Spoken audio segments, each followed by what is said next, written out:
नमस्कार। आज हम क्रोनकिस्ट के क्लासिफिकेशन पर चर्चा करेंगे। जैसे हमने पहले भी बात करी है, टैक्सोनोमिस्ट ने 3 प्रकार के वर्गीकरण सुझाए हैं। Artificial type of system of classification, natural system of classification and phylogenetic classification.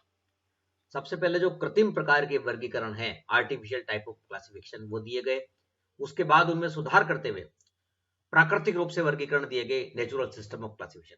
उसके बाद विकासीय विचारधारा को, इवोल्यूशन को ध्यान में रखते हुए फाइलोजेनेटिक सिस्टम ऑफ क्लासिफिकेशन दिए गए। चार्ल्स बेसे की विचारधारा के अनुसार ये जातिवर्तीय वर्गीकरण दिए गए। इसमें बहुत सारे वर्गीकरण शामिल हैं। एंग्लर फ्रंटल का वर्गीकरण, हचिनसन का वर्गीकरण, चार्ल्स बेसे का वर्गीकरण, तख्ताजन का वर्गीकरण, थॉर्ने का वर्गीकरण, क्रोनकिस्ट का वर्गीकरण, डेलिंगबर्ग का वर्गीकरण। ये सभी वर्गीकरण, और में जो कुछ वर्गीकरण है वो मॉडर्न वर्गीकरण कहे गए, जैसे कि क्रोनकिस्ट का वर्गीकरण है, थॉर्ने का वर्गीकरण है, तख्ताजन का वर्गीकरण है। इन वर्गीकरणों को हम एक एक करके डिस्कस करते जा रहे हैं। और एमएससी बॉटनी का जो 3rd सेमेस्टर है उसके अंदर आपके शामिल है merit and demerits and outline of some important classifications.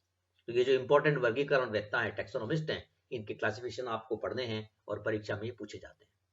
आज उसी कड़ी के अंदर हम क्रोनकिस्ट के क्लासिफिकेशन की बात करने जा रहे हैं, जो बहुत इंपॉर्टेंट है और जिसके वर्गीकरण की हम आउटलाइन देखेंगे और उनके वर्गीकरण में भी देखेंगे इनकी मेरिट एंड डिमेरिट।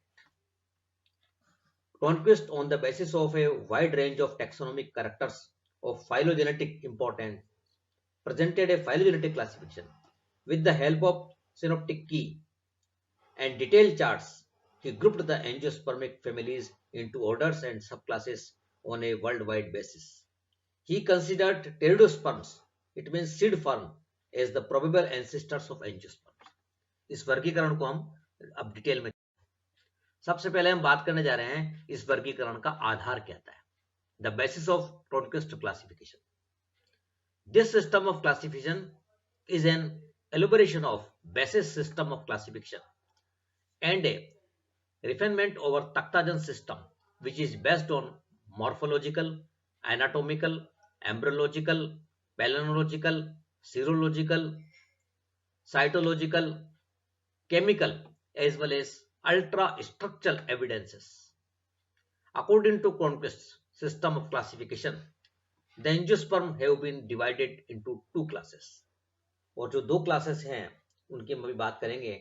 डाइकोट को इन्होंने क्या नाम दिया, मोनोकोट को इन्होंने क्या नाम दिया, किस प्रकार से इसका वर्गीकरण को प्रस्तुत किया। इनकी जो वर्गीकरण का आधार थे, ये सब चार्ल्स बेसे का एलोबरेशन है उसके रूप का।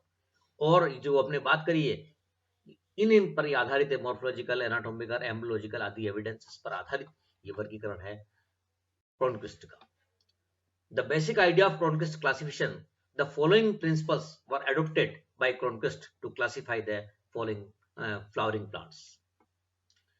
कुछ को हमने समराइज करके यहाँ बात कर रहे हैं कि जो अर्लियर एंजियोस्पर्म थे वो क्या थे। The earlier angiosperms were shrubs rather than trees. The simple leaf is a primitive than compound leaves. Reticulate venation is primitive than the parallel venation.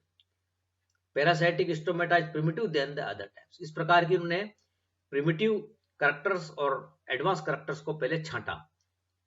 इनके वर्गीकरण में किन को प्रिमिटिव कैरेक्टर माना गया, किन को एडवांस कैरेक्टर माना गया, ये क्रोनकिस्ट के क्लासिफिकेशन में बेसिक आइडिया के रूप में पहले रखे गए। उस आधार पर क्रोनकिस्ट ने अपना वर्गीकरण प्रस्तुत किया। तो ये हम यहाँ पर देख रहे हैं चार्ट के रूप में, जैसे slender, elongated, long tracheids with numerous scalariform pits are primitive. Further specialization leads to shorter, broad vessels with somewhat thinner walls and transverse and walls with few larger perforations. Later on, the perforation becomes single and large. Next, long and slender sieve elements with very oblique end walls, where the sieve areas scattered along the longitudinal wall with groups of minute pores are primitive, whereas the phloem with short sieve tubes elements where end walls having a single transverse sieve plates with a large opening is a derived condition. तो इस प्रकार से primitive और advance character को छांटते हुए इन idea को लेकर के क्रोनक्विस्ट ने अपना वर्गीकरण को प्रस्तुत किया। Some important facts about Cronquist classification की हम बात भी कर लें कि किन को ध्यान में रखते हुए क्रोनक्विस्ट ने अपना वर्गीकरण दिया और इसमें कितने ऑर्डर, कितनी फैमिली और डाइकोट को इन्होंने जो नाम दिया मैग्नोलियोप्सिडा और मोनोकोट को लिलियोप्सिडा और किस प्रकार से अपना वर्गीकरण प्रस्तुत किया, इसकी एक बेसिक सम फैक्ट्स हम देख लेते हैं। The Cronquist system is a taxonomic classification system of flowering plants. It was developed by Arthur Cronquist in a series of monographs and texts, including the evolution and classification of flowering plants and an integrated system of classification of flowering plants. Cronquist system places flowering plants into two broad classes: Magnoliopsida, it means dicotyledons, and Liliopsida, it means monocotyledons. Within these classes, related orders are grouped into subclasses. While the scheme was widely used in either the original form or in adapted versions, many botanists now use the angiosperm phylogeny group classification for the order and families of flowering plant, first developed in 1998. The system is laid out in Cronquist's an integrated system of classification of flowering plants. Counts 64 order and 321 families in class Magnoliopsida, it means dicotyledon, and 19 order and 65 families in class Liliopsida, it means monocotyledons. In fact को ध्यान में रखकर क्रोनक्विस्ट ने वर्गीकरण दिया। उसके कुछ महत्वपूर्ण तथ्य थे जो हमने यहां पर देखे। और डाइकोटिलिडनी, जिसको इन्होंने नाम दिया मैग्नोलियोप्सिडा, और मोनोकोटिलिडनी, इसको नाम दिया लिलियोप्सिडा, इसमें इनमें कितने ऑर्डर हैं, कितनी फैमिली है, ये हमने इस फैक्ट में करी। हम देखने जा रहे हैं क्रोनक्विस्ट के क्लासिफिकेशन की आउटलाइन, किस प्रकार से वर्गीकरण दिया गया। The system is let out in an integrated system of classification of flowering plants. Counts 321 families and 64 orders in class Magnoliopsida, and with 19 order and 65 families in class Liliopsida. In the system, class Magnoliopsida, means dicots, has been divided into 6 subclasses, namely Magnoliidae, Haemeliidae, Caryophyllaceae, Delenidae, Rosidae, and Astridae.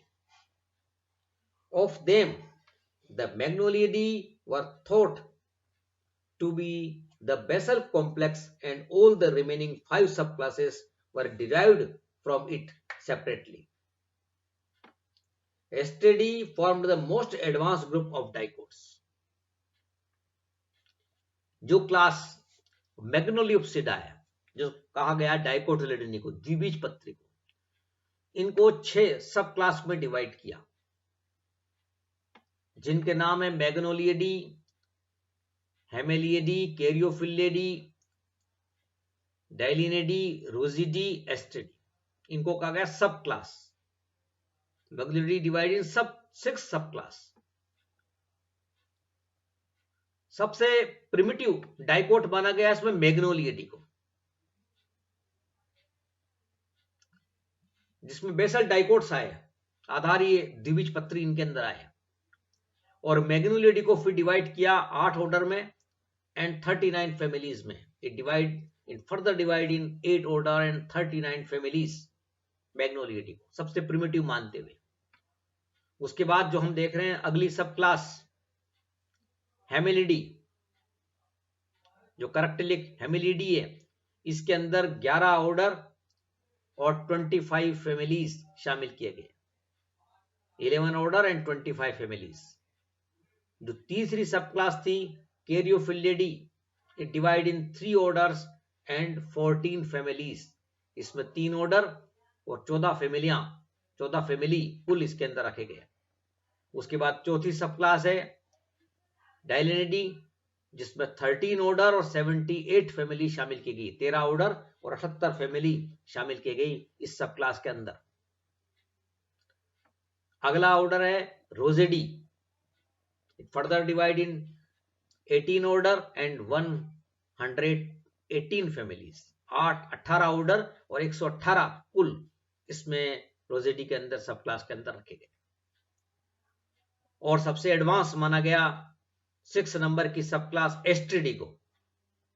एस्ट्रिडी सबसे advance है, इसको advance के रूप में treat किया गया और इसमें रखे गए 11 ऑर्डर और 50 family. It further divide in 11 orders and 50 families. 50 कुल है इनके अंदर और 11 ऑर्डर है।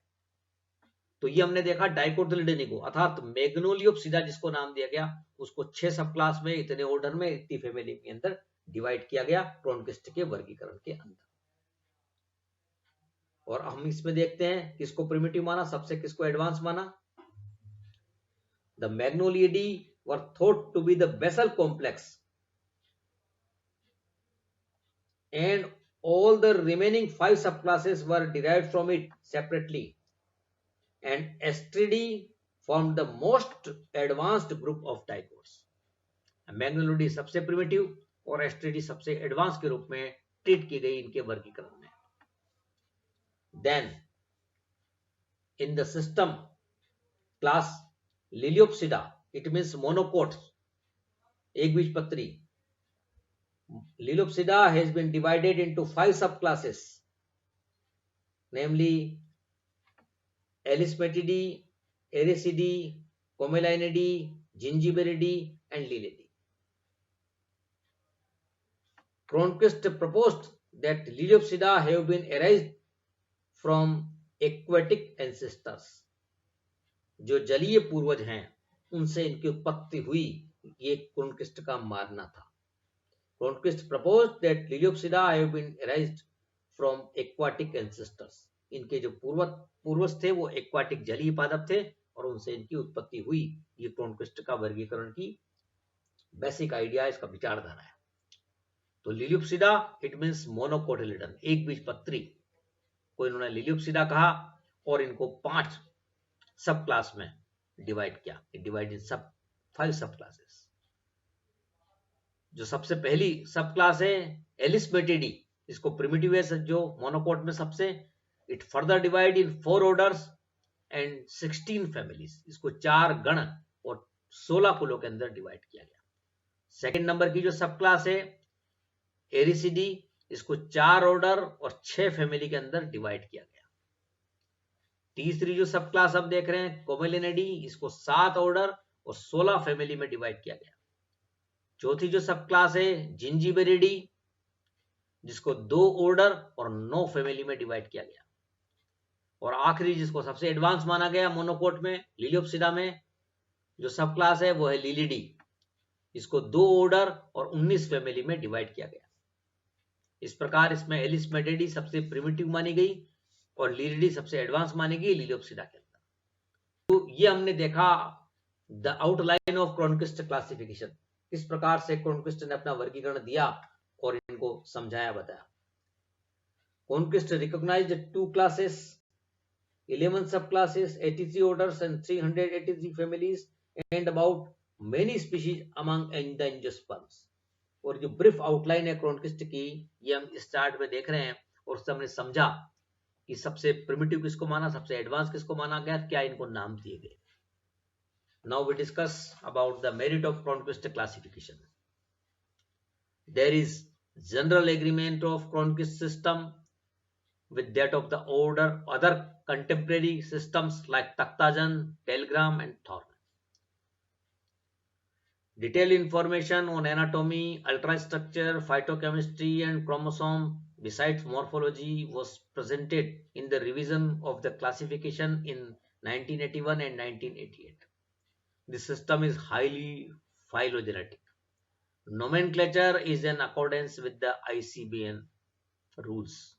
The family Astraceae in Dicotyledone and Orchidaceae in Monocotyledon are generally regarded as advanced are rightly placed towards the end of the receptive groups. एस्ट्रेसी को वहां पे समापन पर रखा डाइकोट में, और ओर्किडेसी को प्रिमिटिव मानते हुए वहां पर एडवांस रूप में लास्ट में रखा। तो ये हमने देखी, ये इनके गुण थे, इनकी मेरिट थी क्रोनकिस्ट की क्लासिफिकेशन। अब देखते हैं इसके क्या अवगुण है, demerit of Cronquist classification. Though highly phylogenetic and popular in USA, this system is not very useful for identification and adoption in herbaria, since indented key for genera are not provided. जो taxonomy की में indented की है उसकी हम बात यहां पर कर रहे हैं, वो यहां पर नहीं दी गई। डेलग्राम and थॉर्ने treated angiosperms in the rank of a class and not that of a division. Superorder as a rank above order has not been recognized here, though it is present in other contemporary classification like Takhtajan, Thorne and Dahlgren. The subclass Astridae represent a loose assemblage of several diverse Sympatalus families.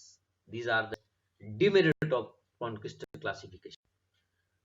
आज हमने क्रोनकिस्ट वर्गीकरण को पर चर्चा करी। तो ये कुछ वर्गीकरण पर हम चर्चा लगातार करते जा रहे हैं। बेंथम हुकर का वर्गीकरण तो बहुत लोकप्रिय वर्गीकरण, सबसे पहले हमने उस पर बात करी, फिर एंगलर प्रंटल के वर्गीकरण पर बात करी, हम थॉर्ने के वर्गीकरण भी देख चुके हैं। आज हमने क्रोनकिस्ट के वर्गीकरण पर चर्चा करी, आगे हमें और चर्चा करनी है तख्ताजन पे, और आगे वर्गीकरण पे हमें चर्चा करनी है। तो ये जो मॉडर्न क्लासिफिकेशन है उसमें माना जाता है क्रोनकिस्ट का वर्गीकरण, और उस वर्गीकरण को हमने आज इसमें कंसिडर किया, इसकी आउटलाइन, इसकी मेरिट और इसके डिमेरिट पर चर्चा करी। धन्यवाद।